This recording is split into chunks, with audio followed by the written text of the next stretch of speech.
Olá pessoal, compiladores e interpretadores. Nesse vídeo veremos a diferença entre os compiladores e interpretadores, lembrando que ele faz parte então de uma playlist que aborda todo o conteúdo de algoritmos para a disciplina de computação básica da Universidade Federal da Fronteira Sul, campus Erechim, curso de Engenharia Ambiental e Sanitária. Meu nome é André Gustavo Schaeffer. E é isso que a gente vai estar vendo nesse vídeo. Nós, fazendo apenas um resgate da aula passada, do vídeo passado, né, que iniciou então essa série, a gente, ao final, falamos um pouquinho sobre variáveis e constantes. A gente fez uma redefinição, chama de redefinição porque talvez não chamassem assim, mas quando a gente aprendeu matemática, né, o x' e o x duas linhas de uma equação de Bhaskara, né, o f de x, né, o valor da função f ou y em função do valor de x, na verdade era uma variável, certo? Então a gente viu algumas caixinhas, né, em que essas variáveis agora elas não vão ser mais um espaço em papel. Nas linguagens de programação, nos algoritmos, nos programas, eles vão ser espaços de memória. E em se tratando de ser espaços de memória na memória RAM do computador, eles precisam ter um nome, certo? O sistema operacional se encarrega de reservar um endereço físico naqueles chipzinhos, né, de memória para nós. A gente faz uma referência a ele através do seu nome, a esse espaço, a essa variável através do seu nome, certo? Então a gente redefiniu, né, o conceito de variáveis. Constantes não precisa redefinir porque as constantes são os próprios números, tá? Elas não mudam de valor, né? Vimos alguns nomes válidos então para essas variáveis, mas não vimos muitos porque a gente vai exercitar bastante isso ao longo dessa disciplina, tá legal? E aí depois fizemos alguns exercícios, paramos aqui, eu sugeri que vocês me escrevessem por e-mail, alguns exercícios, né, despretensiosamente, ainda sem rigor de nenhuma linguagem de programação, sem rigor de português estruturado, que a gente vai falar um pouquinho sobre isso hoje, nesse vídeo, e sem rigor, né, de uma linguagem algorítmica, me mandassem a sequência de passos para fazer esses exercícios, esses problemas aqui. A gente vai resolver essas duas porque elas são cruciais para entender como funciona o que eu chamo de adaptação à linguagem algorítmica. Já introduzindo, antes que eu me esqueça de falar depois, eu mencionei muito também no primeiro vídeo que nós temos um desafio muito grande aqui, porque é uma disciplina de 60 horas, que em cursos regulares, né, de bacharelado de ciência da computação são vistos em 120 horas. Corresponde a uma disciplina de 60 horas de algoritmos 1, conteúdo programático da disciplina de algoritmos 1, mais o conteúdo programático de uma disciplina de laboratório de programação, que seria equivalente ou sim paralela à disciplina de algoritmos 1, certo? Mas isso tudo é dividido em duas disciplinas, totalizando 120 horas. A gente vai ver tudo isso em 60 horas. Como que eu faço isso então? Será que haveria tempo, né, de se fazer o aprendizado do português estruturado e depois a sua transcrição para um algoritmo em alguma linguagem de programação, para um programa, né? Eu optei em não fazer dessa maneira, em função do tempo de aprendizado, certo? Não tenho nenhum questionamento favorável nem contrário ao português estruturado, muito pelo contrário, eu acho que ele ajuda, certo? Porque ele torna o algoritmo o mais genérico possível, né?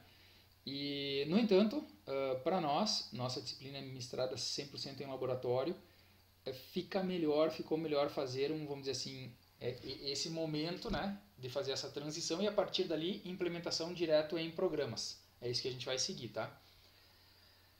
Então a gente vai ver um dos pontos agora aqui mais adiante, a adaptação à linguagem algorítmica, certo? Antes disso, vamos fazer a resolução então desses dois exercícios aqui, ó, do número 7 e do número 8. Eu vou pegar para isso o Notepad e a gente vai começar a escrever.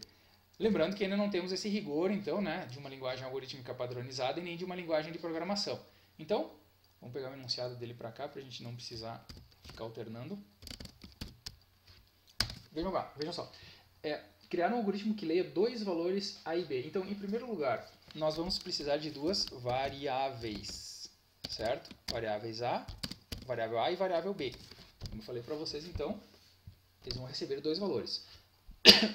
Agora, pede-se que seja calculado e mostrado a média aritmética e a média harmônica desses dois valores lidos. Então eu vou ter vamos dizer assim, duas coisas a mais, né? Uma chamada média aritmética. Vejam bem que eu já estou dando nome para essas minhas variáveis, né? Eu vou seguir o padrão aqui também, ó, já que o nomezinho dessa variável A estava em letra maiúscula, dessa aqui também, mas por uma questão de padronização, tá? A gente poderia ter chamado sem problema nenhum essa variável de MA em letras minúsculas, né? Mas eu vou ter mais duas variáveis. Uma MA, que calcula a média aritmética. Eu sempre em aula pergunto, digo, né, para os alunos me darem os nomes para as variáveis. Não sou eu quem escolhe, mas como eu não estou tendo interação aqui agora, eu mesmo estou escolhendo. Mas isso poderia, portanto, se chamar média aritmética, sem problema nenhum, tá? Essa variável poderia ter esse nome, certo? Por uma questão de ficar mais fácil a padronização, né? A questão da escolha do nome, a digitação também, eu vou chamar de MA, média aritmética. E eu também vou ter uma chamada de MH, que é a chamada média harmônica, certo? Ok? Então, nesse caso aqui, por enquanto é isso, né? Eu tenho que calcular a média aritmética e a média harmônica desses dois valores lidos. Então, vou ter duas variáveis. Opa, será que são só duas agora? Né? Eu chamei de variável A e variável B. Não, na verdade agora eu tenho outras duas a mais que eu acabei de perceber que são necessárias. A média aritmética e a média harmônica, certo?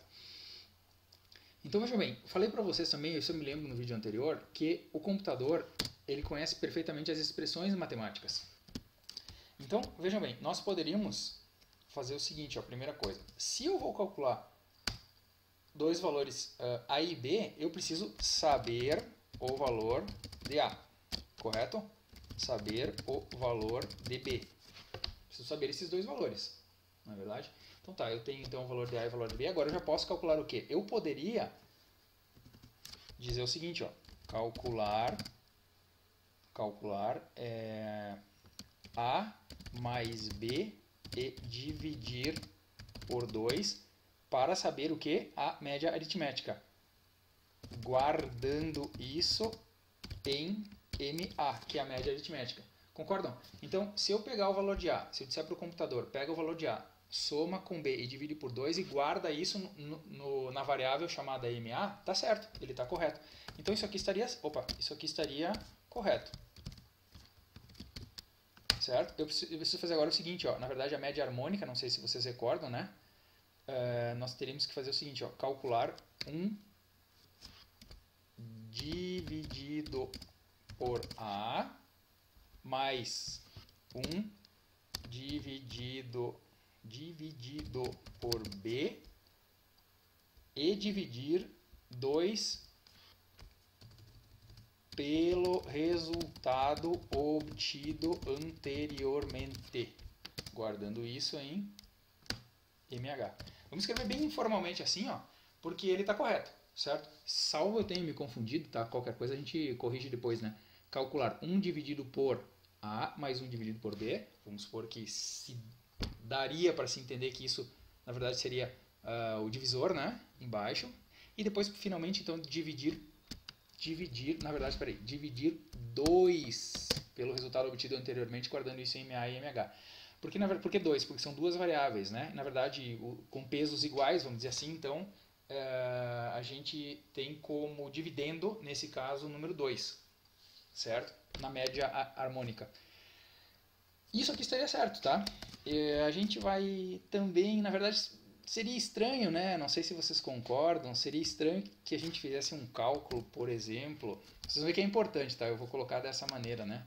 Aí eu peço para a calculadora me calcular a raiz quadrada de 47, né? Seria estranho se eu pressionasse nesse botão aqui e ele não me mostrasse o valor na tela, não é verdade? Aqui no cálculo. Ele calculou, mas não mostrou o valor. Isso não serve para nós. Os nossos algoritmos sempre vão ter isso daqui, ó. Mostrar o resultado de MA e também mostrar o resultado de MH, certo? Se ele calculou, ele tem que mostrar. Vocês vão ver que isso, na verdade, depois se transforma em vamos dizer assim, um resultado que é exibido na tela, certo? Esse algoritmo está certo e está completo, ok? É só isso que a gente precisa. Se vocês pensaram isso daqui, ou se vocês estão vendo isso daqui porque não entenderam como que fazia os exercícios anteriores, vocês podem pausar o vídeo, tentar fazer o próximo exercício também, tá? Porque isso aqui está correto. Ele está escrito em um português bastante extenso. Agora nós vamos converter isso aqui já se aproximando daquilo que a gente vai utilizar em termos de implementação de programa. Tá legal? Então vejam bem. Primeira padronização. Tá? Esse aqui é o número... Só eu gosto de colocar aqui, né? É o exercício 7, né? Exercício 7, tá legal? Vejam bem, primeira coisa. A gente vai começar a padronização da seguinte maneira, ó. Saber o valor de A e saber o valor de V, vocês podem ter escolhido outros verbos no infinitivo, né? Por exemplo, obter A, obter B, né? Informar A, informar B. Na verdade, nós vamos usar a expressão ler. É engraçado porque quando a gente escreve ler, passa a impressão de que a gente está lendo alguma coisa, mas não necessariamente guardando, né? E na verdade aqui, ó, ler a informação, ler A ou ler B, significa que lá num programa de computador, ele vai ficar esperando para receber um valor dentro desse espaço de memória guardado para essa variável. Significa que numa caixinha com o nome A lá dentro da memória do computador vai ser informado um valor. Numa outra caixinha em outro lugar dentro da memória do computador vai ser informado outro valor, que é o valor de B. Certo? Essas variáveis que a gente identificou depois, a gente vai começar a padronizar a declaração de variáveis aqui sempre antes no início do programa. Certo? Ok? Vocês vão ver que alguns modelos de algoritmos, eu particularmente não tenho esse rigor nesse sentido, tá? Eu nunca esqueço a professora de algoritmos que eu tive, ela me descontou um ponto, ela estava certa, tá? Não estava errada. Eu não sou assim, é uma questão de uma diferenciação assim, de pontos de vista, tá? Ela me descontou um ponto porque eu esqueci um ponto vírgula, na verdade, que precisava ser colocado em um programa ou algoritmo uma vez, né? E ela descontou o ponto lá na prova, né? Mas aquilo era de menos, porque no processo de análise sintática, sobre o qual a gente vai falar depois, a gente percebe o erro rapidamente, sabe? Não agrega muito. O núcleo do problema está na lógica, a lógica que o aluno tem que conseguir desenvolver bem, certo? Então eu não dou muita atenção para isso, mas vocês vão ver que nós temos em algumas implementações uma observação, né, de que o algoritmo inicia e o algoritmo termina. Então, só para delimitar o início e fim do algoritmo. Os programas também vão ter símbolos ou tokens ou palavras que vão significar início e fim, certo? Início e fim de bloco, início e fim de programa. Tá legal? Nesse caso não precisaria, mas eu vou deixar, certo? Então, ler A significa informar um valor para dentro da variável A. Ler B para a variável B. Esse é o chamado algoritmo sequencial. Primeiro ele faz isso, ele vai ficar trancado aqui. Esse processamento, essa etapa não vai adiante enquanto isso não for contemplado. Depois ele vai para a segunda instrução na sequência, depois ele vai para a terceira, depois para a quarta, para a quinta, para a sexta e só depois disso ele termina. Certo? Então, leu A, leu B. Agora, isso eu tinha falado no vídeo anterior, que o cálculo, a gente pode colocar tudo isso daqui na forma de uma expressão numérica, uma expressão matemática, que o computador entende perfeitamente isso, com apenas uma observação. Não há como a gente fazer naquela notação matemática livre, em que a gente simplesmente fazia, por exemplo, né, esse cálculo aqui, ó, fazer uma observação. 1 mais 2, fazer um cálculo de frações. 1 mais 3 dividido por 5, né? Se tu colocar isso daqui num compilador, ele não vai entender. Nós temos que transformar tudo para uma expressão de uma única linha. Aí esse tamanho pode ser imenso, essa expressão. Desde que ela esteja sintaticamente corretamente escrita, ela pode ter muitos caracteres. Possivelmente o limite talvez seja a própria memória alocada para o compilador, para o programa que está gerando, enfim, né? Que está criando o programa de vocês, ou enfim, algum tipo de limitação do sistema operacional, mas ela pode ser muito grande mesmo para o cálculo de expressões numéricas, né? Então, nesse caso aqui, o que eu estou querendo dizer?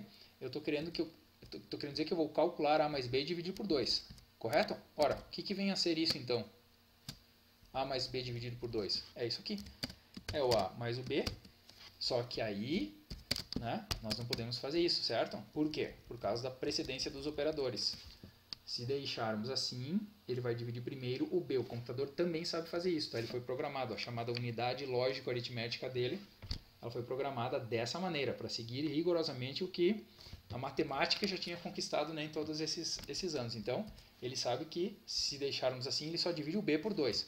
Nesse caso, nós temos que fazer, então, o uso do parênteses. A mais b, aí soma primeiro, portanto, e aí divide por 2. Agora, olha só, guardando isso em MA, como que eu vou simbolizar isso daqui? A gente vai utilizar a seguinte sintaxe. Ó. MA guarda ou recebe o valor de A mais B dividido por 2. Ok? Vocês vão ver na linguagem algorítmica que existem, já vou mostrar, tá? Vou mostrar várias comparações, né, entre diferentes linguagens de programação, de propostas de escrita de códigos algorítmicos, tá? E todas são válidas, mas elas são diferentes entre si. Algumas utilizam, por exemplo, esse símbolo aqui, ó, uma setinha para a esquerda, para dizer o seguinte, ó, o computador calcula o que está à direita dessa igualdade ou dessa seta e joga para dentro do espaço de memória chamado MA, que é o nome da variável. Esse valor, tá legal? A gente não vai usar isso aqui, ó, a gente vai usar o sinalzinho de igual. Algumas linguagens de programação utilizam 2 pontos e igual. Vou mostrar para vocês depois também, tá? Mesma regra aqui para cá então, ó.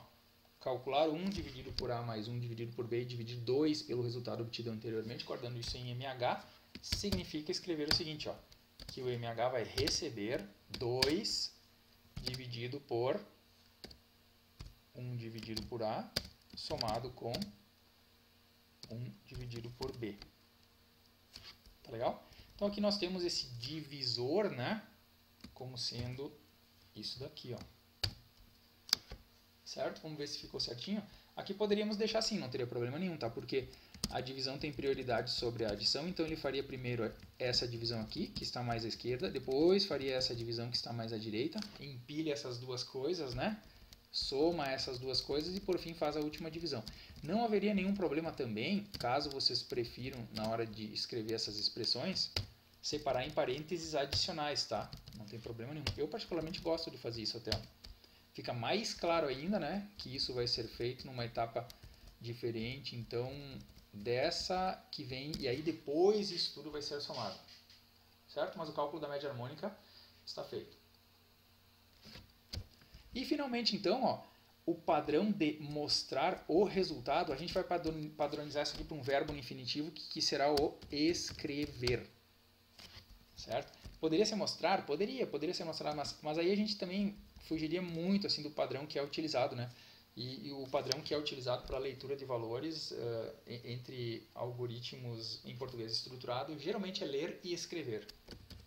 Então escrever, vai escrever onde? Não vai escrever numa folha de papel, né? Na verdade a escrita corresponde a um comando da linguagem de programação que a gente vai utilizar que mostra esse valor na tela. Ele escreve o valor na tela, certo? Então está feito aqui, ó. Feito o cálculo, o algoritmo agora está terminado.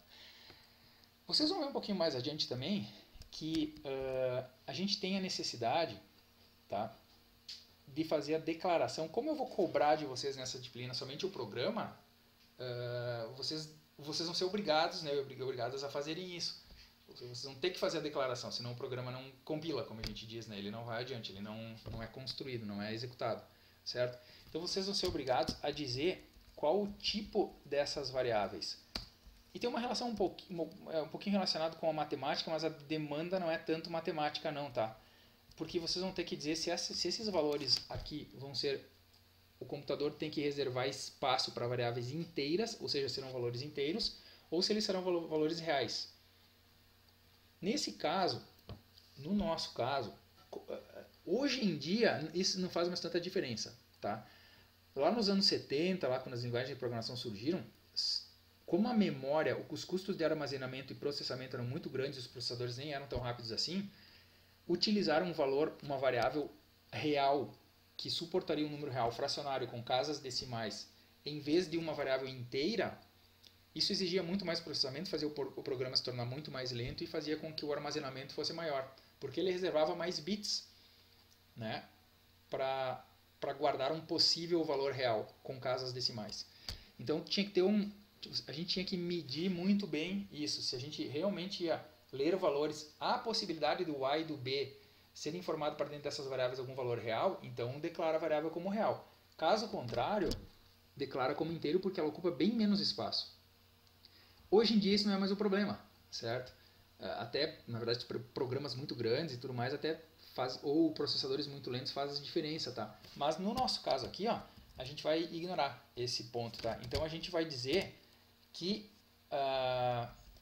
nós vamos apenas ter variáveis reais, certo? Deixa eu ver qual é a sintaxe que a gente vai seguir. Vamos por enquanto deixar assim, tá? Nós teríamos variáveis reais, certo? A gente vai até usar se vocês preferirem declarar as variáveis assim, tá? Como sendo real, tá? Em vez de singular, em vez de plural, tá?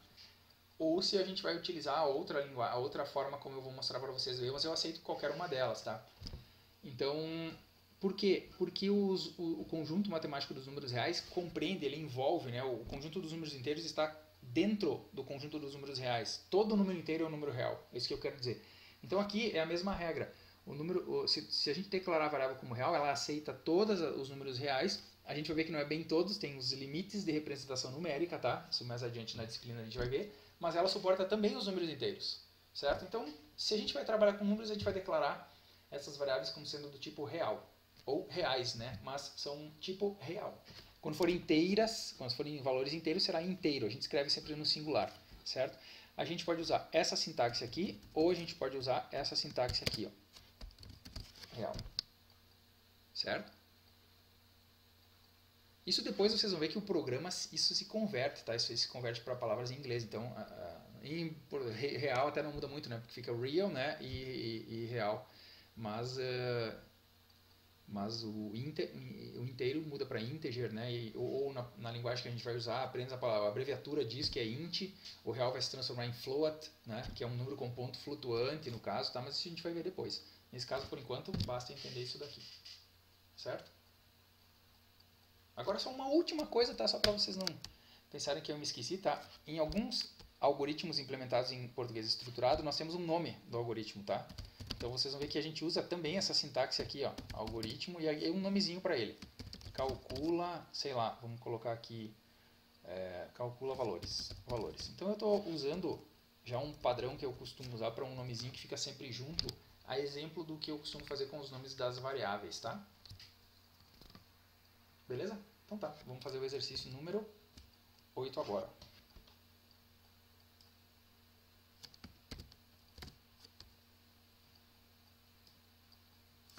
Lembrando que a resolução desses exercícios se encontra aqui nesse vídeo, nesse canal aqui no YouTube e também no Moodle, tá? Tudo isso está pronto, disponível lá em arquivos já, inclusive.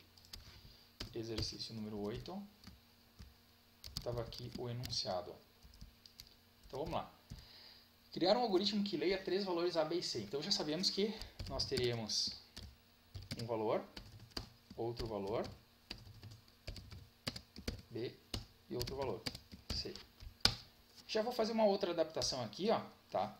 A gente, para não precisar ficar escrevendo A, B e C dessa forma, a gente vai aceitar a sintaxe ler A, B e C.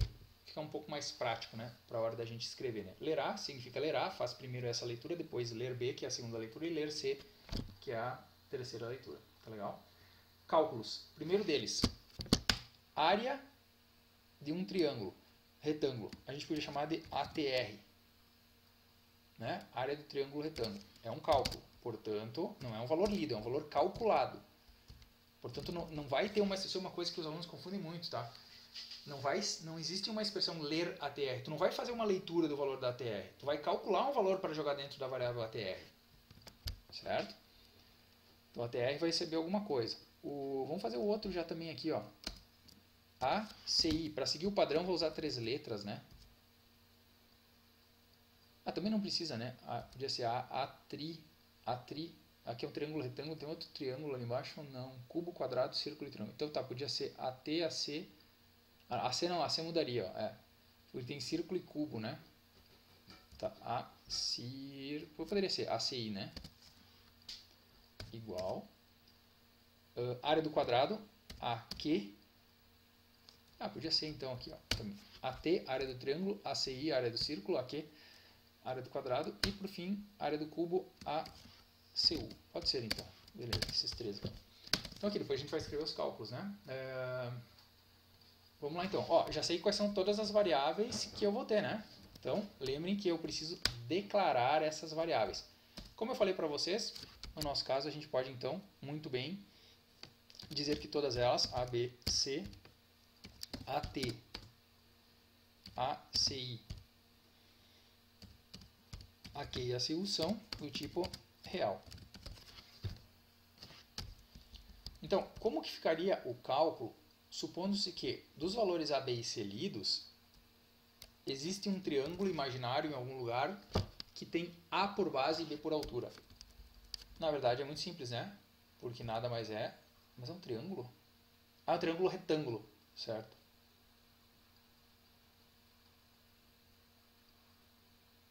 Tá, sem problema nenhum então. Base vezes altura sobre 2, né? Não é um retângulo, certo? É um triângulo. Tu corta ele ao meio, tá? Então, a gente vai fazer então um cálculo que é base A vezes, e agora? Né? A gente usa o nosso asterisco. Vezes B dividido por 2. Então, como a gente viu antes, certo? Então, esse suposto triângulo retângulo, que tem A por base e B por altura, né, vai ter isso como resposta. Seja qual for o valor que for informado para A, seja qual for o valor que for informado para B, eles serão multiplicados e divididos por 2 e o valor vai ser jogado dentro do triângulo. Tá legal? A área do círculo, nós teríamos aqui, ó, círculo de raio C. Então, a área do círculo é dada por π vezes o raio ao quadrado, né? Então, a gente poderia fazer o seguinte, ó. A gente vai ver mais adiante que as linguagens de programação possuem constantes, certo? Que a gente pode fazer uso, e aí elas usam bem mais casas decimais. Mas vamos assumir que o valor do π, né, é apenas 3,14 e eu vou multiplicar isso pelo quadrado do raio. Então, aqui, ó, como o meu raio corresponde ao valor que foi informado para dentro da variável c, eu posso fazer c vezes c, certo? Eu poderia fazer uso aqui do que a gente viu no finalzinho dos slides da aula anterior, que seriam aquelas funções prontas, porque as linguagens de programação, exemplo, como eu mostrei para vocês, exemplo das calculadoras e outros programas de informática, possuem funções prontas dentro, né, da sua gramática, implementadas. Então, uma função que tem pronta, é claro que se a função não tem exatamente aquele determinado nome, ela deve ter outro nome, certo? Por exemplo, para elevar o c ao quadrado, a gente poderia ter feito isso daqui, ó. Em muitas linguagens de programação, a função que eleva uma variável ao quadrado é chamada de sqr, square, né? Leva ao quadrado a variável. Portanto, 3,14, que é o π vezes o raio c ao quadrado. Pronto, está calculado.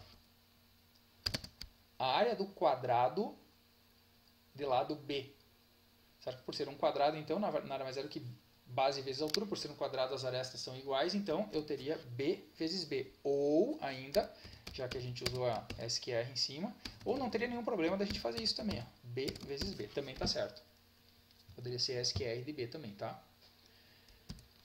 E a área do cubo que possui C como aresta. Portanto, agora então, a área é a área do cubo, certo? Então, nós temos aqui uma das faces desse cubo, nada mais seria do que C vezes C, né? Só que agora nós temos quantas dessas faces, né? 1, 2, 3, 4, 5, 6. Portanto, 6 vezes C ao quadrado, né? 6 vezes o C ao quadrado. Aqui, para efeitos, né, de compreensão, então, poderíamos colocar entre parênteses, não faria diferença nenhuma, tá? Mas também poderia ser, né, 6 vezes o SQR do C, não teria problema nenhum, estaria certo. Ok? Já que eu falei que então pode ser uma coisa ou outra, vocês já entenderam, a gente vai colocar aqui também, né, só para padronizar. Tá legal? E ao final, sempre lembrando, né, já que estamos padronizando então a escrita dos nossos algoritmos, a gente tem que mostrar os valores, ou seja, escrever o quê? O que me interessa, o AT, o ACI, que foi calculado, o AQ que foi calculado e o ACU que foi calculado. Certo? A gente vai dizer que esse algoritmo inicia aqui e termina aqui. Tá legal? Se esqueci alguma coisa? Não, isso daí. Então agora vamos ver, ó, como que ficaria, só para vocês entenderem, então, adaptação à linguagem algorítmica. Já estamos fazendo, tá? Adaptação à linguagem algorítmica. A gente vai ver, deixa eu abrir aqui, ó, já tenho aberto, vocês também têm disponível esse arquivo aqui, ó, que é um arquivo do ADS, do LibreOffice Calc, em que eu tenho as diferentes sintaxes, né? Então vejam bem, ó. Aqui tem declaração de variáveis, vamos ver aqui, ó. Estrutura de seleção, um laço, aqui tem coisas mais avançadas que a gente não viu ainda. Vamos ver a declaração de variáveis, ó. Se a gente utilizasse, conforme a sintaxe proposta por esse autor, né, Andrea Forbelloni, em seu livro de algoritmos, variáveis M, N e I para algum propósito, veja como ele propõe a declaração de variáveis. Inteiro, dois pontos, M, N, I, ponto, vírgula. Certo? Já esse outro autor, ó, o Afonso Orti, ele propõe M, N, I, dois pontos, inteiro. Não tem necessidade do uso de ponto, vírgula, estão vendo? Então veja como isso varia, tá? Vamos pegar o outro, ó. Harry Faher, né? Declare, né? Declare, M, N, I, numérico. Não tem dois pontos, não tem nada, não tem ponto no final da linha. Estão vendo? Olha como é que ficaria isso implementado agora na linguagem de programação do compilador Pascal. Ó, var, ou seja, var, abreviatura de variáveis, M, N, I, dois pontos, integer e o ponto vírgula no final. Certo? Olha o tipo real que a gente usou ali, a gente estava falando, ó. Um autor propõe da seguinte maneira, ó. Real, dois pontos, A, B e C.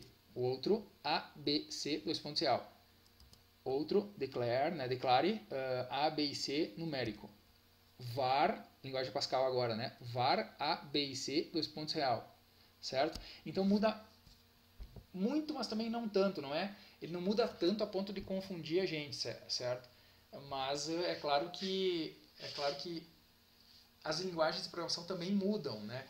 Então é uma coisa com a qual a gente consegue se acostumar, certo? Nossa linguagem algorítmica, se usássemos a linguagem algorítmica e não implementássemos direto o programa, como a gente vai acabar fazendo, eu já expliquei isso para vocês, seria um pouquinho mais parecida com essa sintaxe aqui, ó. Porque no início usávamos, por bastante tempo nessa disciplina, a linguagem Pascal. Ela é excelente, assim, até há muito pouco tempo atrás ainda estava no ranking das, sei lá, 20 linguagens de programação mais baixadas. Por incrível que pareça, ela deixou de ser usada para fins científicos e comerciais há décadas, mas continuava sendo muito baixada. Por quê? Por quê? Para fins educativos. Ela era muito boa para se começar a aprender programação. E esse livro aqui, ele tinha uma sintaxe proposta em português estruturado muito parecida com a linguagem Pascal. Então a gente acabou utilizando, né, por muito tempo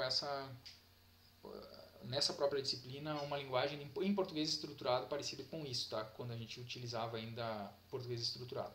Tá legal? Então veja bem, tem muitas coisas sobre as quais eu não falei ainda, mas vocês podem recorrer, vocês podem voltar para esse arquivo aqui e verificar, olha, como que se faz a escrita de um texto aqui, ó, né? Ou como que se faz então uma estrutura de seleção, que a gente vai ver mais adiante. Cada um tem uma sintaxe proposta diferente, né? Laços de repetição, declaração de vetores, declaração de matrizes, né? Tem várias coisas que eu fiz aqui em diferentes em diferentes livros, né? Diferentes sintaxes, alguma coisa de repente está faltando ainda, certo? E aqui, ó, nas outras guias, nas outras abinhas aqui, nós temos um exemplo de algoritmo sequencial escrito em linguagem algorítmica, na linguagem algorítmica que eu adotava, certo? Sua implementação em linguagem Python, o mesmíssimo algoritmo, tá? Sua implementação em Scilab, implementação em Arduino. Já adianto para vocês que a gente vai utilizar essa linguagem de programação, a gente vai falar bastante sobre isso depois, tá? Que é a linguagem do Arduino, certo? Que é muito parecida com... Ela foi um conjunto de comandos construído em cima da sintaxe da linguagem de programação C. E aqui eu tenho também, ó, implementação em linguagem Pascal, que utilizávamos em outras ocasiões também. Aqui no caso, nessa guia, então, nós temos algoritmos sequenciais, né? Aqui nós temos agora algoritmos com seleção, né? Na linguagem algorítmica, este mesmíssimo algoritmo implementado ficava assim no Arduino, assim no Scilab, né? Assim no Pascal, certo? E assim por diante, ó, algoritmos com repetição do tipo enquanto, algoritmos com repetição do tipo para. Opa, agora é aqui, ó. Algoritmos com vetores, algoritmos com matrizes, isso aí tudo a gente vai ver depois, tá? Algoritmos com funções, né? E aqui um esqueleto para a gente fazer um Ctrl+C, Ctrl+V e não precisar ficar digitando cada vez que ia escrever um programa. Pelo menos aqui eu tenho um template em linguagem Pascal só, certo? Isso aí. Então vocês precisam recorrer a esse arquivo, tá? Ele está disponível para vocês, tanto aqui no canal do YouTube, né?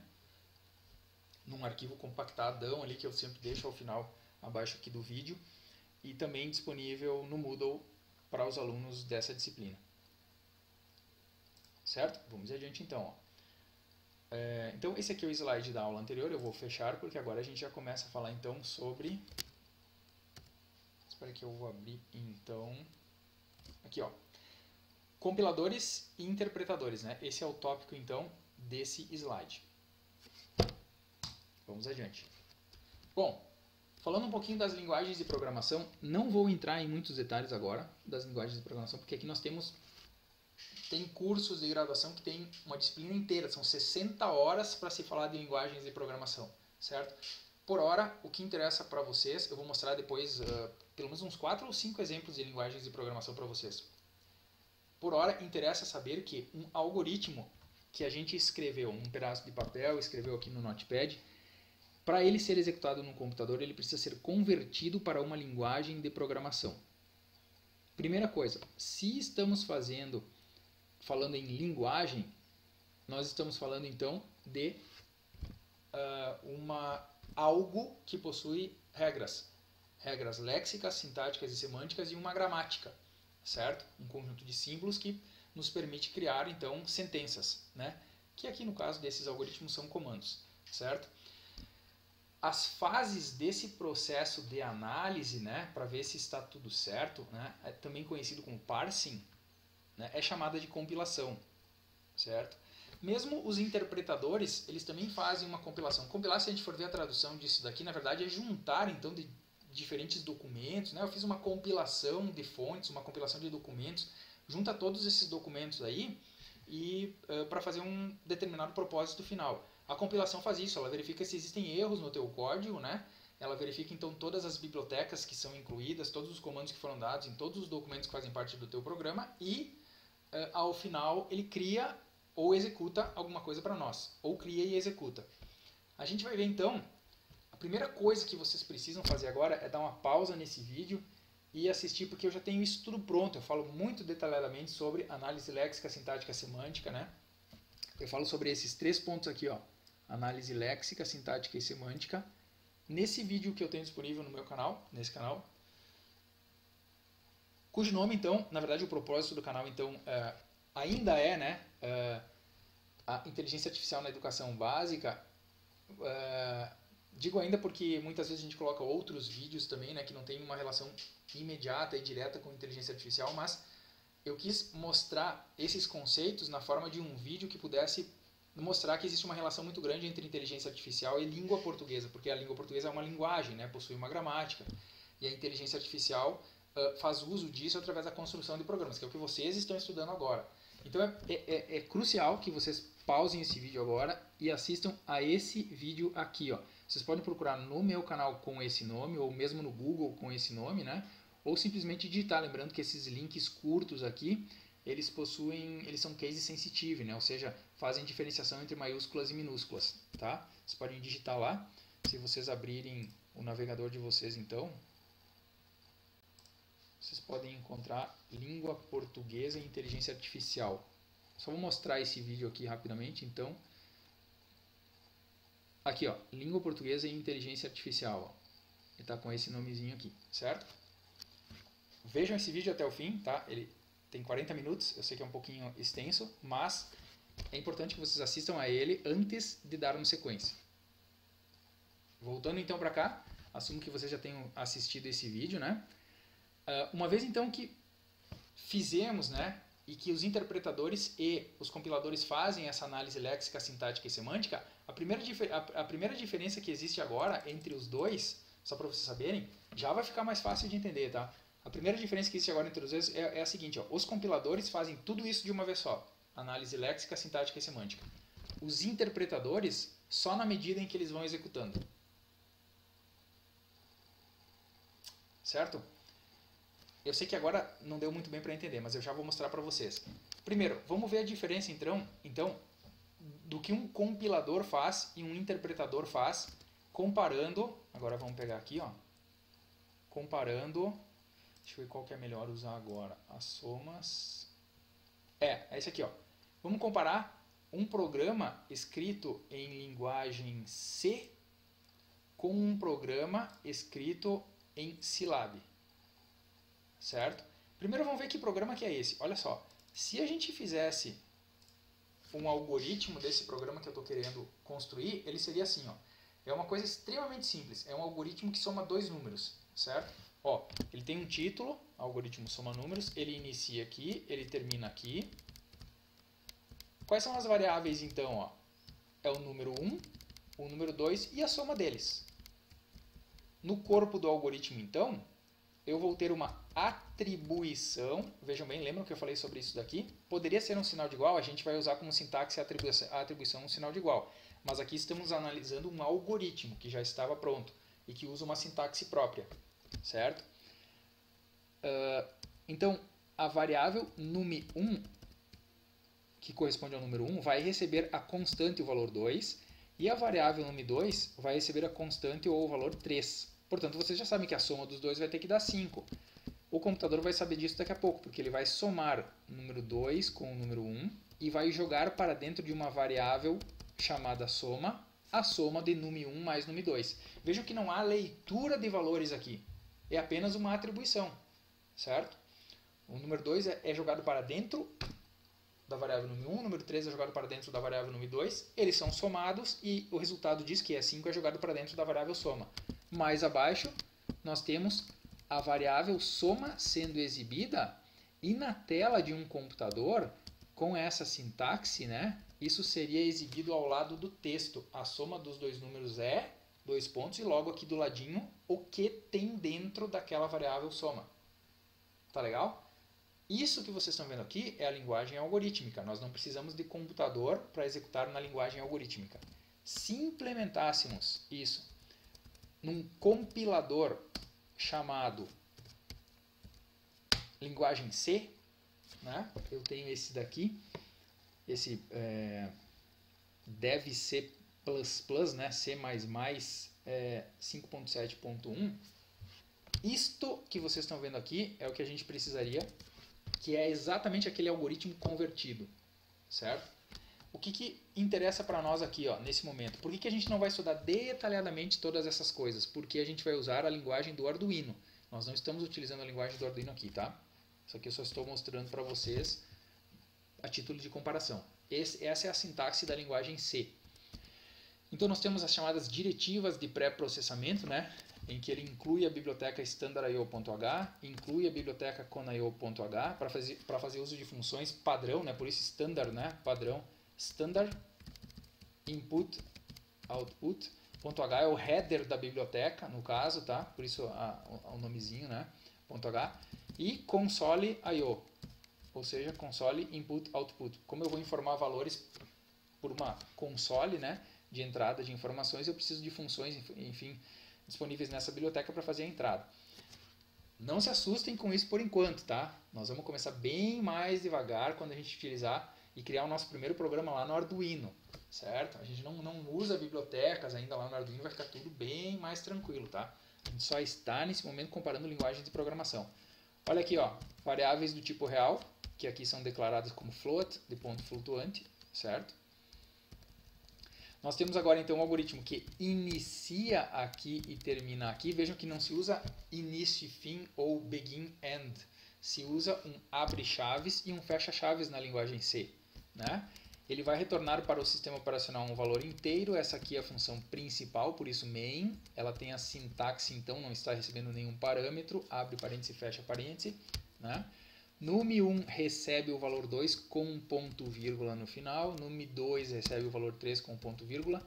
variável soma recebe num1 mais num2, né, com ponto vírgula no final, e o escrever na tela nada mais é do que a função printf, certo? Print de imprimir, f de provavelmente diz respeito a file, talvez, como se ele, nos tempos remotos, aí da onde, na época em que foi criado, gerava um arquivo com a resposta, talvez, tá? Posso estar errado, não sei muito bem porque a letrinha F nesse caso, tá?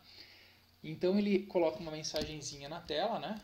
A soma dos dois números é, e aqui mostra no formato da própria variável soma, então, o resultado que ele encontrou. Aqui ele aguarda a gente pressionar uma tecla do teclado, e como tudo terminou tranquilamente, ele devolve para o sistema operacional o valor 0. Nesse caso, o sistema operacional não vai fazer nada com isso, certo? Vamos executar esse programa agora e vocês vão ver duas coisas. Primeiro, a execução dele, né? Vou construir aqui. Ó, ele compila a procura de erros e executa. Estão vendo aqui? Ó? A soma dos dois números é, e aqui o valor que ele encontrou em ponto flutuante, porque ele estava preparado para pontos, para casas decimais, mas 2 mais 3 não tem nenhuma casa decimal. Ele mostra o valor na tela. Essa é a primeira, então, essa é a primeira execução que vocês viram desse programa, certo? Eu vou fechar esse programa aqui e vou mostrar mais uma coisa, mais uma característica dos compiladores. Eles geram sempre um programa executável, como vocês estão vendo aqui, ó, .exe. A partir de um texto, ele gerou um arquivo executável. Isto não acontece nos interpretadores, como a linguagem Scilab, a linguagem Python e vários outros interpretadores que existem. Vocês vão ver que a soma de dois números aqui, ó, no Scilab, que é um interpretador, a gente também não vai fazer uso do Scilab, tá? A gente vai, como eu falei para vocês, usar a plataforma Arduino. No Scilab isso não acontece. Não acontece geração de arquivo executável. Espera aí que ele está abrindo ainda. Qual a vantagem do ESE, da geração de código executável, em comparação ao Scilab? Velocidade de execução. Não há, sem sombra de dúvidas, a execução de um programa .exe é muito mais rápido do que a interpretação contínua de um script, né, de um programa, de um interpretador, que daí até é chamado de script. Portanto, um programa em Python poderia ser chamado de script Python também, certo? Então é muito mais rápido a execução a partir de um programa executável dentro do computador. Aqui, ó, ele abriu a console aqui, ó. Então, vamos ver como é que ficaria. Reabrir arquivos. Não precisa. Soma dois números. Olha que legal. O bom do Scilab é esse daqui, ó. Ele é bem sucinto, né? Ele não tem muita coisa para, vamos dizer assim, muita sintaxe, muita coisa para escrever num programa. Ó. Limpa a tela, nem precisaria, tá? Mas eu coloquei um comandinho clear, né? A variável num1, que não precisa declaração, isso eu acho muito legal, recebe o valor 8, a variável num2 recebe o valor 3, a variável soma recebe num1 mais, aqui tem um azinho a mais, ó, mais num2. E depois eu mando escrever na tela. Aqui eles têm uma sintaxe parecida, ó. O comando também chama-se printf, né? O que a variável soma. Só que vejam bem, quando eu executar isso daqui, olha que legal, ó. 8 mais 3 é igual a 11, portanto aqui ele me deu a execução do programa, ó. A soma dos dois números é 11. Ele não gerou código executável. O Scilab é um interpretador, portanto. Por que chama interpretador? Ele está interpretando esse programa continuamente na medida em que ele executa. Ele vem para essa linha e faz análise léxica e sintática. Quando for executar a linha 2, ele faz na linha 2. Portanto, se eu tiver um erro na linha 5, ele vai executar a linha 1, vai executar a linha 2, vai executar a linha 3, vai fazer tudo o que ele tem que fazer. Só vai apontar o erro quando chegar na linha 5. Um compilador, ele não faz nada, ou está tudo certo, ou ele não faz nada. Vou mostrar para vocês. Aqui terminou, tá? Eu vou só abrir de novo e já encerro essa diferenciação entre compiladores e interpretadores. Eu só vou mostrar para vocês, eu vou excluir esse executável, vou abrir de novo o programa em C e vou mostrar para vocês que eu vou cometer um erro sintático aqui, ó. Já que a gente falou tanto sobre isso, né? Esse aqui seria um erro léxico. vou cometer um erro sintático. Ó. Depois do printf eu tenho que ter um abre parênteses, eu vou deixar sem. Vocês vão ver que ele não cria o código executável, uma vez que vai dar erro de compilação. Ó, inclusive ele foi muito bom, ele já apontou inclusive o local onde tem erro. Ó. Tem um erro na função main, né? Expected ponto vírgula before string constant. Na verdade aqui ele não conseguiu ser tão preciso, ele apontou o local que causou o erro, né? Ó, certo? Mas a mensagem de erro é que ele esperava encontrar um ponto vírgula antes, né, de uma constante string, ou seja, essa constante string aqui. O ponto vírgula está aqui, ó, só que aqui a pessoa então ajuda o compilador dizendo para ele, não, é um erro sintático, eu que esqueci de abrir o parêntese, certo? E aí sim, ó, agora não tive geração de código executável, uma vez que estiver tudo pronto, eu vou ter geração do código executável. Tanto é que ele já executou aqui, né? Eu já vi então que dava 5. E aqui nós temos o executável. E aí, claro, uma coisa que eu esqueci de dizer, a gente não precisa mais, uma vez que a gente tem o código executável, não precisaria mais desse arquivo .cpp para executar o programa. Mas se eu quisesse fazer uma alteração no programa, eu tenho que abrir o código texto dele. Portanto, eu posso levar esse executável para qualquer outro computador, compatível com o sistema operacional Windows, executar, e ele vai me executar mesmo sem que eu não tenha o código fonte, né? Ou seja, o código que gerou o programa executável. Certo? Legal, mais algumas observações então, ó, antes da gente encerrar o assunto, eu quero mostrar para vocês então, ó, que aqui, ó, tem um programa um pouquinho mais interessante. Agora a gente vai fazer algumas comparações, ó. Vamos ver agora como ficaria esse programa de soma de números em outras linguagens de programação. Eu já mostrei em linguagem C, já mostrei em linguagem Scilab, e vamos ver agora na linguagem Pascal primeiro. Então, ó, eu vou abrir essa soma de dois números. Olha aqui, ó. Então, ele tem um nomezinho, né? A declaração de variáveis do tipo real, estão vendo ali? Um início, nosso programa inicia, nosso programa termina. A atribuição do valor 2 para a variável número 1, a atribuição do valor 3 para a variável número 2. Soma e escreve na tela. Certo? Vamos ver como é. Vamos executar isso daqui, ó. Para ver como é que fica. Deu uma mensagem de erro.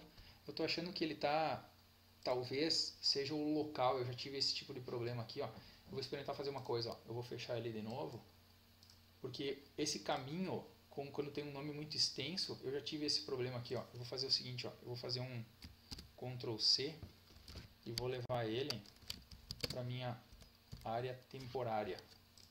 Ctrl V. Que daí ele fica com um caminho menos extenso, ó. CTMP e é o nomezinho dele. E aí vamos ver se vai funcionar, tá? Deve ser esse o problema. Foi, ó. Então ele já executou, ó. Tá vendo aqui? A soma dos dois números é igual a 5. Certo? Então é o mesmo programa executado em linguagem Pascal. Lembrando que esse compilador, Pascal é um compilador, portanto, o que aconteceu? Houve geração de código executável, ó. Tá legal? Aqui também, ó, o compilador, nesse compilador Pascal, ele gera o chamado código objeto, por isso tem um arquivo .o. Na verdade é o próprio código executável sem o que a gente chama de chamadas ao sistema operacional, certo? Ele seria mais ou menos um executável genérico antes de ter incluído dentro dele as chamadas ao sistema operacional, que variam de acordo com o sistema operacional sendo utilizado, né? Então o processo de linkagem, a ligação dele liga o código objeto, gerando o código executável, as chamadas de sistema do sistema operacional que está sendo usado, porque ele pode ser Linux, pode ser Unix, pode ser Windows, pode ser agora no universo dos telefones celulares, né, Android, iOS e assim por diante. Ok, vou deixar isso aqui, não tem problema. Voltei para cá. Vamos para um exemplo agora em Python. Então, ó, temos agora um interpretador Python. Então, você já sabe muito bem que aqui nós não teremos código executável gerado, né? Vamos deixar ele abrir, então, nossa console, como a gente chama de execução do programa, né? Nosso gerenciador, nossa interface ou editor de código, né? Eu utilizo o Spyder, existem outros também. Esse Spyder é interessante mencionar que vocês podem estar vendo que ele está escrito com Y, né? Se vocês forem procurar para download na internet e escreverem com I, porque aranha é com I, vocês não vão encontrar, né? Foi o que aconteceu comigo a primeira vez, né? Então deve ter alguma razão aí, né? Quer dizer, tem, né? O pai é de Python, na verdade, né? Por isso que Python se escreve com Y e eles mesclaram as duas coisas, né? Tem até uma teia de aranha ali, né? Tem tanto uma cobra Python e atrás aqui uma teia de aranha. Então eles mudaram de I para Y, né? Isso causou aquele meu problema para mim na hora de encontrar. Depois é que eu me dei conta disso.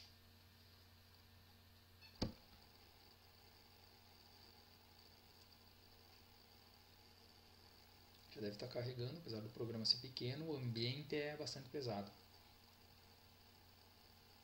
Então aqui, ó, nosso interpretador. Vejam que programa simples também, ó. O pessoal que criou a linguagem Python surgiu na Holanda. Eles criaram um processo que tem um poder imenso com relação a tipos de dados. Manipulação de tipos de dados, assim, matrizes multidimensionais com diferentes tipos de dados, não mais engessado a um único tipo de dado. Uma simplificação enorme assim, com relação a isso. E também aqui não temos declaração de nome de variáveis. Uma variável pode mudar o seu tipo, tá? Então foi um avanço muito grande assim com relação às linguagens de programação mais tradicionais. No entanto, isso não deixou a linguagem Python mais fácil, certo? Pelo menos esse é o meu ponto de vista, tá? Algumas coisas foram facilitadas e outras coisas dificultadas, pelo menos no que diz respeito ao aprendizado, certo? Nesse caso aqui, ó, vou executar então. Vocês vão ver que aqui, né, na console, onde a gente tem as respostas do processamento, ele vai exibir nada mais nada menos do que o número 1 somado com o número 2. Então aqui eu tenho 8 na primeira variável e 3 na segunda. Nós teremos então 11 exibido ali. Vou mandar executar juntamente com a mensagem, né, que é escrita antes. Ó. A soma dos dois números é 11. Ok?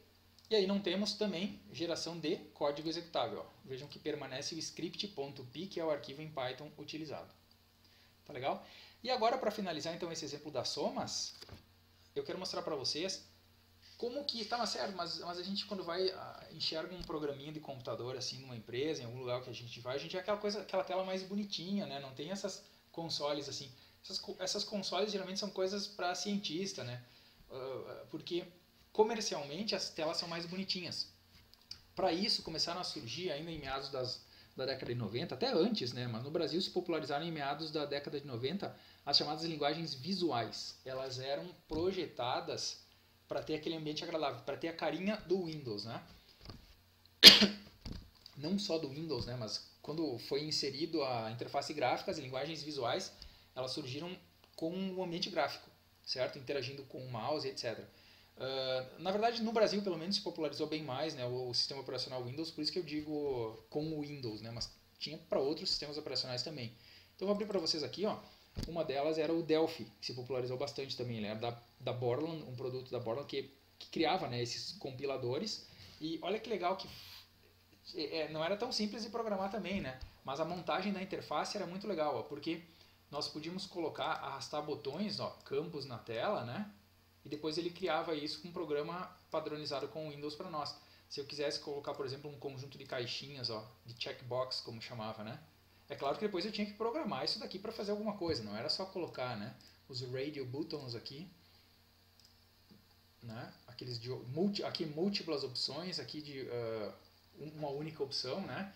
Listas de valores, uma combo box em que tu escolhia um determinado valor, né? Se eu quisesse colocar um painel no fundo, né? E aí de repente uma combo dentro desse painel chamado group box. Aqui eu tinha que colocar esse painel para trás, então tinha todo um negócio aqui, né? Send to back para que isso aparecesse sobre o painel, né? Mas aqui, ó, nós fazíamos a digitação do código, certo? E aqui no código, só que você vê que fica bem mais bonitinho assim agora quando ele vai executar, ele mostra numa caixinha. Já vou executar para vocês. Nós tínhamos então um comando, né, dentro da linguagem Delphi, que foi escrita sobre o chamado Object Pascal, ou seja, ele herdou boa parte da sintaxe da linguagem de programação Pascal, orientado ao objeto, e nesse caso aqui, ó, ele faz uma conversão do texto que existe naquela primeira edit 1, aqui, ó, vamos ver onde é que eu... Espera aí que agora, deixa eu ver se eu me lembro ainda como é que eu verifico o formulário. form 1, ok, isso. Dentro dessa edit 1, dessa caixa de edição 1, somado com o que tem dentro dessa caixa de edição 2. E quando clicar nesse botão aqui, ó, a gente pode mudar o caption dele, ó, para somar, por exemplo, ó. Opa. Somar. Isso aí. Quando a gente clicar aqui, ele soma o que tem aqui, mais isso que tem aqui e mostra na tela. Vamos ver? Opa, peraí que eu cliquei no lugar errado.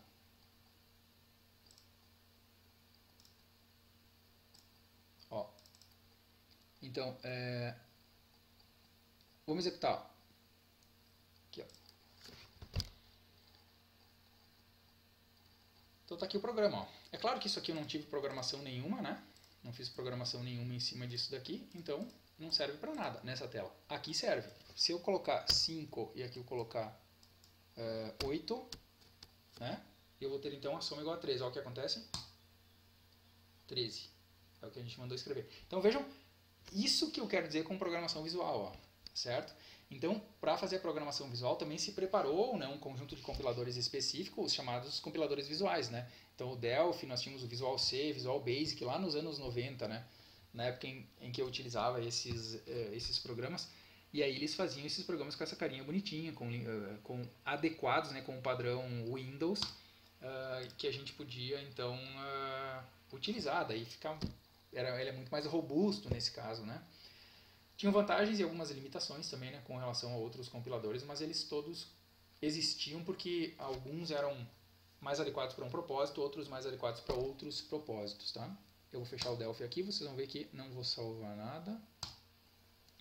Vocês vão ver que ele é um compilador, portanto ele gera um arquivo executável também, ó, compatível com o Windows nesse caso. Tá legal? E aí, finalizando então, eu quero mostrar para vocês mais algumas coisinhas, ó. Só para vocês terem uma ideia, eu tenho aqui, ó, exemplo visual PRJ, visual em Pascal. Eu tenho aqui, só tentar me lembrar o que eu fiz. Ah, tá. Se eu quisesse, né, nesse caso aqui, ó, visualizar ainda dentro do Delphi, como seria, né, para ele mostrar uma mensagem na tela, na verdade a gente acabou de ver. Acho que eu fiz isso com outras linguagens de programação também, ó. É que ele manda só uma mensagem, ó. Isso é uma mensagem em um programa visual. Não agregou muito, então, isso daqui agora, porque nós tínhamos acabado de ver, né? No caso do Delphi, tá? Agora, vamos ver como é que ficaria isso, então, ó. Aqui nós temos... Ah, tá.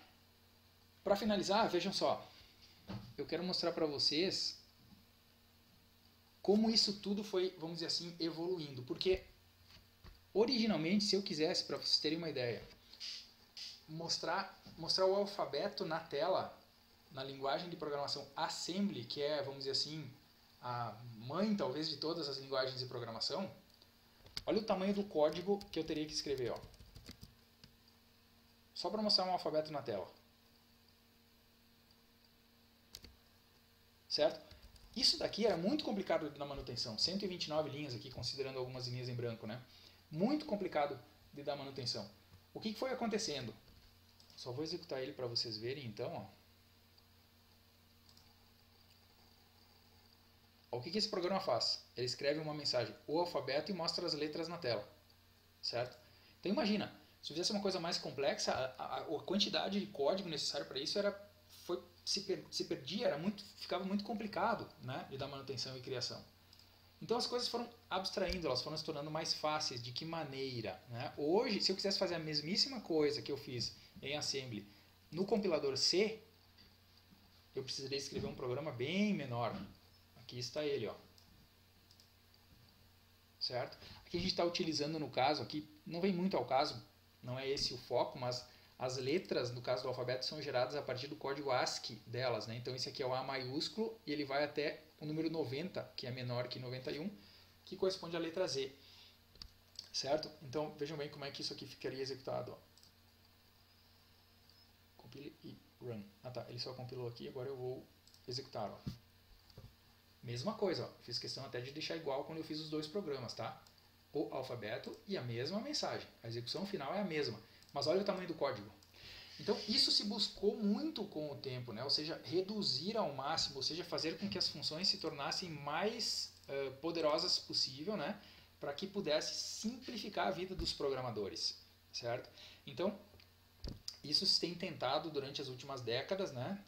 Até a um momento em que as máquinas elas mesmas vão criar seus próprios programas. Né? Já existe isso, né? Se a gente for considerar a inteligência artificial. Vamos ver se tem mais alguma coisa aqui. Ah, tá, eu tenho... Não, aqui o ponto paz, tá... Ok, não, era só isso aqui. Para finalizar, eu quero mostrar uma coisa para vocês, ó. Que foi liberada em 28 de setembro de 2018. Essa linguagem Assembly, que eu acabei de mostrar para vocês, ó, né? Que fez esse código aqui, ó, que gerava o alfabeto, com as 129 linhas, certo? Ela, se você fosse um bom programador dessa linguagem de programação, né? Se já fosse nascido, inclusive, e estivesse no lugar certo lá para o final dos anos 70, início dos anos 80, talvez hoje você teria uma boa quantidade de dinheiro. Tanto que os caras, né, que fizeram isso daqui, ó, a Microsoft liberou nessa data aqui, ó, em 28 de setembro de 2018, o código Assembly do sistema operacional MS-DOS. Certo? Vou deixar disponível isso aqui tudo para vocês também. Esse código aqui, vamos abrir um dos arquivos, ó. Como eu falei para vocês então, né, ele não tem poucas linhas não, tá? Ele é extremamente complexo, só com aquelas instruções, né, da linguagem de programação Assembly, ó.